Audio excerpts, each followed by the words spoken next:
A very good afternoon. You're watching the midday news on Rajya Sabha television. My name is Aishwarya Kapoor. Let us start the bulletin with the headlines.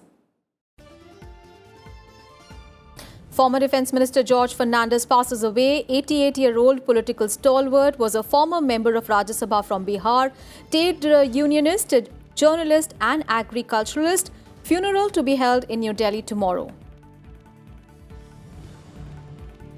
Tributes pouring in for Fernandes. President Ramnath Kovind calls him a champion of democracy. Vice President Naidu also condoles the demise of the champion of civil rights. PM Modi says George represented the best of India's political leadership. Prime Minister Modi gives tips to students to beat exam stress. At the second edition of Pariksha Pe Charcha, tells them to learn to embrace mistakes. Urges parents not to make child's report card as their visiting card. First time students from all over India and abroad attend the program. Centre files a writ petition in the Supreme Court, demands it be allowed to hand over non-disputed land in Ayodhya to the trust overseeing the Ram Temple plan. And ICC reveals men's and women's T20 World Cup 2020 fixtures. Virat Kohli is meant to face South Africa in men's World T20 opening match. Indian women to face the reigning champions Australia in the opener. Former Union Minister and anti-emergency crusader George Fernandes passed away in New Delhi this morning. He was 88. Fernandes, who hailed from Mangaluru in Karnataka, was ailing for a long time. He was elected to the Lok Sabha 9 times and once to the Rajya Sabha. The funeral is scheduled to be held in New Delhi after his son's arrival from the United States tomorrow. One of the stalwarts of Indian politics, George Fernandes passed away this morning following a prolonged illness. 88-year-old Fernandes was suffering from Alzheimer's disease and was bedridden for more than 8 years. Born on 3rd June 1930, Fernandes was a former Indian trade unionist, politician, journalist, agriculturalist and member of Rajya Sabha from Bihar.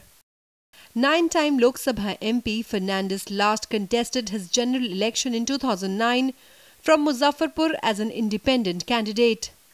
This after he was denied a ticket by the Janata Dal United on health grounds, but he lost the election. In the same year, Fernandes filed his nomination as an independent candidate for the mid-term poll being held for the Rajya Sabha seat vacated by Janata Dal United President Sharad Yadav. This was his last stint as a parliamentarian, which lasted till July 2010. Fernandes served as the Defence Minister between 1998 and 2004 in the NDA government led by late Atal Bihari Vajpayee.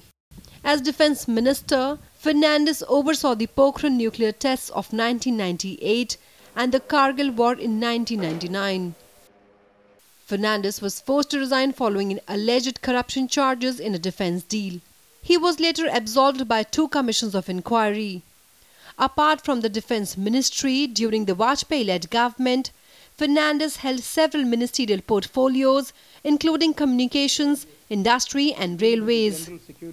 Fernandes rose to prominence after his surprise victory in the 1967 parliamentary elections over a Congress veteran in Mumbai. One of the most prominent leaders of the socialist movement in the 1970s, his first stint in politics was with the Janata Party after the emergency. In 1974, as the president of the All India Railway Men's Federation, he was responsible for 15 lakh railway workers going on strike to end decade-old grievances voiced by the workers. Known as an anti-emergency crusader and a civil rights activist, he was arrested during the 1975 emergency imposed by the Indira Gandhi government. He contested the 1977 election from jail and won the Muzaffarpur constituency in Bihar by a huge margin. He was made the Industries Minister when the Janata Party came to power in 1977 with Morarji Desai as Prime Minister. In 1994, after the disintegration of the Janata Party, Fernandes formed the Samata Party, which later allied with the BJP. He was appointed convener of the NDA. Fernandes also authored books on politics, including his autobiography. Between 1949 to 1953, Fernandes served as the editor of several publications in Marathi, Konkani and English language. As a human rights activist, Fernandes was a member of the Amnesty International, People's Union for Civil Liberties and the Press Council of India. Bureau Report, Rajya Sabha TV. And the Prime Minister, the President, the Vice President have led the nation in paying tributes to George Fernandes. President Ramnath Kovind said that Fernandes was a champion of democracy. He said he stressed to learn of the passing away of George Fernandes, who served India in many capacities, including as the Defence Minister. He epitomized simple living and high thinking and was a champion of democracy during emergency and beyond. We will always miss him, he said. Vice President Naidu also paid a tribute, saying that Fernandes was a fighter for the working class, a trade unionist, an upright politician, an able administrator, a great parliamentarian, and above all was a good human being, adding that Fernandes was a multifaceted personality. Because normally the Vice President do not address media separately. Just now I heard about the passing away of Sri George Fernandes,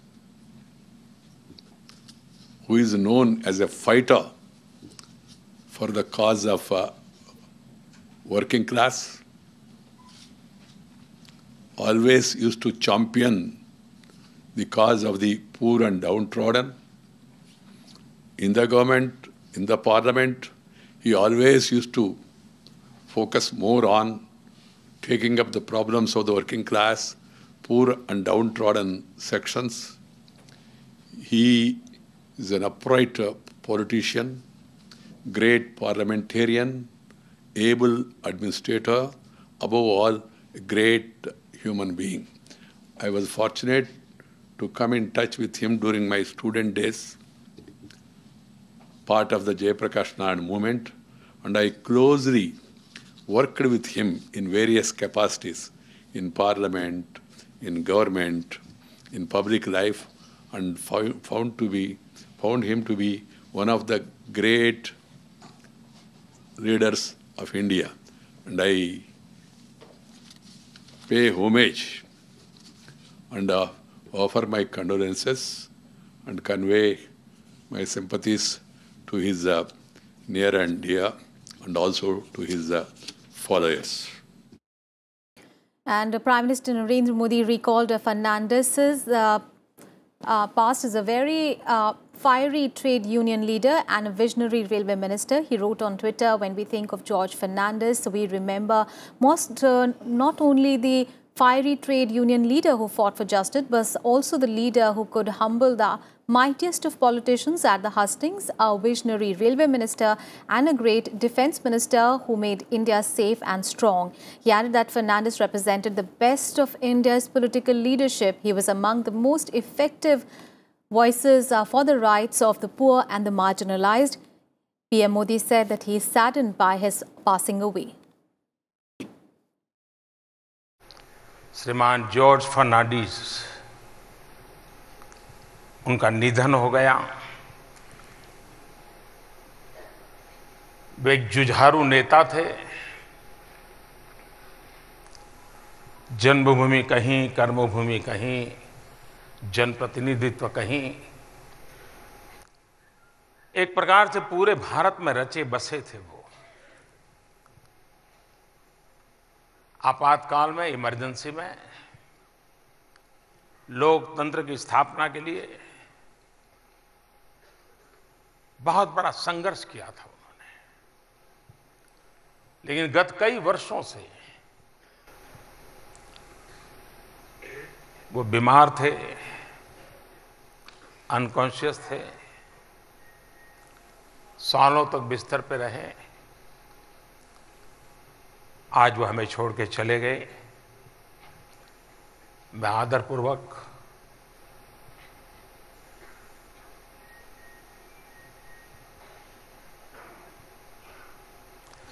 George साहब को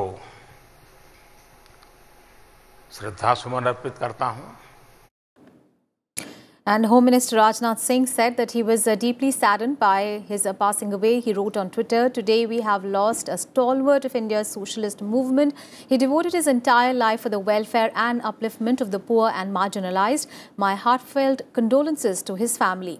Congress President Rahul Gandhi also conveyed his condolences to Fernandes' family. He said, "I'm sorry to hear about the passing away of former parliamentarian and Union Minister George Fernandes ji. My condolences to his family and friends in this time of grief." वो रक्षा मंत्री भी थे, तो हवाई जहाज के अंदर economy class में सबसे पिछली सीट पर बैठा करते थे। तो राजनीति में ऐसा व्यक्ति बहुत विरला होता है जो स्ट्रीट फाइटर भी हो, जायंट किलर भी हो, और रक्षा मंत्री के नाते वो कारगिल का युद्ध हो या जो परमाणु विस्फोट हुआ था पोखरण का, उस समय में उन्होंने रक्षा मंत्रालय का नेतृत्व किया। और आज बिहार के अंदर जो लालू की सरकार का पतन हुआ, उसके लिए भी अगर कोई एक व्यक्ति जिम्मेवार है तो जॉर्ज साहब जिम्मेवार हैं, क्योंकि जॉर्ज साहब ने ही जनता पार्टी से अलग होकर समता पार्टी का गठन किया। Working people, and he used to support the movements across the world for independence, for social change, and the country lost one of very senior politicians. Of course, he suffered a lot for several years because of several illnesses. दूसरे के लिए जीने का काम करें और दूसरे के लिए जीने के लिए किस ढंग से अपनी ज़िंदगी बिताएं, इसके लिए जॉर्ज साहब एक बड़ा प्रेरक है। और मैं मानता हूं आज के चौकाचौंध राजनीतिक जीवन में, जहां भौतिकता की आंधी को भी देखने का मौका मिलता है कभी, उसमें जॉर्ज साहब का सिंप्लिसिटी, जॉर्ज साहब का लोगों से जुड़ा रहना और नौजवानों को आगे कैसा काम करना चाहिए, कैसा जीवन व्यतीत करना चाहिए, जॉर्ज साहब के चले जाने के बाद इसका बड़ा नुकसान हुआ। And our colleague Akhilesh Suman is now joining us live from the newsroom. Akhilesh, a multifaceted personality, Fernandes really bursting into national limelight way back in 1974 as a trade unionist, and thereafter he played a very active role, of course, in the national politics and was a great parliamentarian as well. How is Fernandes being remembered today? You know, at the residence of Fernandes, where his wife Leila Fernandes is living, his old associates are gathered here, including Saraj Jadhav and other old associates. And Leila Fernandes herself is in hospital, Max Hospital, where embalming is going on. But his political associate Jaya Jetli is at his home. So, given this fact that George Fernandes is being remembered today as, you know, crusader for democracy. And crusader for democracy, when I say that he was a crusader for democracy, but not advocate of anarchy. So that is why he joined the whole movement against Congress government that was responsible for emergency. But subsequent Janata Party, Janata Dal government fallen, and then he was one of the most controversial politicians, and it was a radical step that he decided to join Atal Bihari Vajpayee, who and NDA was formed. That is the called first coalition government without any support for the from the Congress. And the first government stayed for just 13 days. Then the second NDA government stayed for 13 months and then full term. So George Fernandes, once he decided that he will leave the forces who are fighting among themselves without giving stability to the country, he joined the NDA until death. He remained in the NDA. And one of the major things we as reporters always found George Fernandes, I think, most accessible persons. And his 3 Christmas Marg residence was known to be the one address which doors are always open. And really all doors, the main gate of George Fernandes 3 Christmas Marg was always open all day and all night. But when he became the defense minister, he was under pressure from security agencies. So in his last days as a defense minister, the doors were closed because of security reasons. But still his side door was always open, and you will see always the bubbling population right from northeast to Burmese population to Sri Lankan population to Tamil. So George Fernandes' house itself was a unity in diversity type of situation, and people used to go to his home offices, and you will see people sitting in his bedrooms. So George Fernandes was remembered as a Democrat, and George Fernandes was remembered as a person who has supported every movement that was fighting for democracy inside the country and also outside the country. And one of the major examples was Aung San Suu Kyi and Burmese movement, and Burmese activists were always taking shelter in George Fernandes' house and with all supports. Right. And now Aung San Suu Kyi is the main patron of Myanmar government. Yes. So George Fernandes, is remembered as a person. In his political life, he never looked back, and he always took the decision what he thought was the best. Right. And George Fernandes was the person who actually gathered all the socialist camp which were earlier in confusion what to do and what not to do after failure of Janta government failure. And then George Fernandes took Ramvilas Paswan, Nitish Kumar, and then other socialists from other parts of the country, and then NDA was formed. So George Fernandes was one of the most hated politicians also, because some of the people who were his old associates, they did not join the NDA, and he always used to think that George Fernandes has left us alone.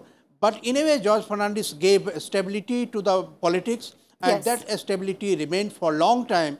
And in his last date, when I had an opportunity to meet him, he was ailing, but he told that I think that my life was successful because I never thought twice when I realized that the Janata Dal movement is not going to sustain. So I decided to join NDA, and I am with NDA. And till the last date, he was one of the best friends, or rather best friend of Atal Bihari Vajpayee, and both were, on the same road. Atal Bihari Vajpayee, when he was ailing, he also stayed on the same road, Krishna Menon Nawag. It was like a front door neighbor. They became the front door neighbor in that way. So George Indeed, Fernandes and the funeral, of course, is scheduled to be held in New Delhi after his son's arrival from the United States tomorrow. Thank you so much, Akhilesh, for all those insights there. Let's bring you some other news. With less than 2 months to go for the Class 10 and Class 12 examinations, Prime Minister Narendra Modi interacted with 2,000 students, parents and teachers in the national capital today in Pariksha Pe Charcha. Now, giving tips to the students to beat exam stress, PM Modi told them to learn to embrace mistakes. PM Modi also spoke of importance of setting targets that are reachable. He said, aim big, but keep small targets in mind. जीवन में हर पल कसौटी होना बहुत जरूरी है। कसौटी हमें कसती है। कसौटी के से हम एक नई ऊर्जा प्राप्त करते हैं। हमारा जो भीतर की जो उत्तम से उत्तम विधा है, वो प्रकट होने का अवसर होता है। अगर हम अपने आप को कसौटी के तराजू पर झोंकेंगे नहीं, तो जिंदगी में ठहराव आ जाएगा, और ठहराव जिंदगी नहीं हो सकती। जिंदगी का मतलब ही होता है गति, जिंदगी का मतलब ही होता है सपने, जिंदगी का मतलब ही होता है जी जान से उसको अचीव करने के लिए लगे रहना, वरना उस जिंदगी का मतलब है। और दूसरी बात है प्रेशर।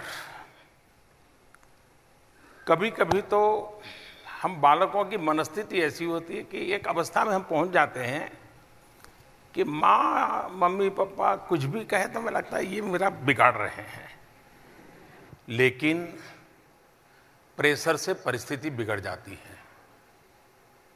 जब भी आप बच्चे को कभी बहुत बढ़िया मानो खाना बनाया आपने, वो अपने मन से खा रहा है, लेकिन चूंकि आपने अच्छा बनाया है, आपको बहुत पसंद है, फिर बच्चों को कहो खाओ खाओ खाओ तो वो खड़ा होकर के चला जाता है। होता है कि नहीं होता है? प्रेशर से रिएक्शन आता है। ऐसा न हो, इसका हमने पूरा ध्यान रखना चाहिए। And Prime Minister Modi also told the parents to discuss technology with children. He said that technology is good, but its use is in our hands. The parents should discuss technology as part of a dinner table conversation. Technology का सही उपयोग कैसे हो? मैं स्वयं technology बहुत शक्तिशाली मानने वाला व्यक्ति हूं। मैं खुद इसका उपयोग आज भी जो मैं दुनिया के इतने देशों के साथ और देश के लोगों से बात कर रहा हूं उसका कारण टेक्नोलॉजी का उपयोग है। तो एक ही चीज के दो अच्छे पहलू होते हैं। एक किसी को बहुत सीमित कर देता है तो दूसरे को बहुत विस्तृत कर देता है।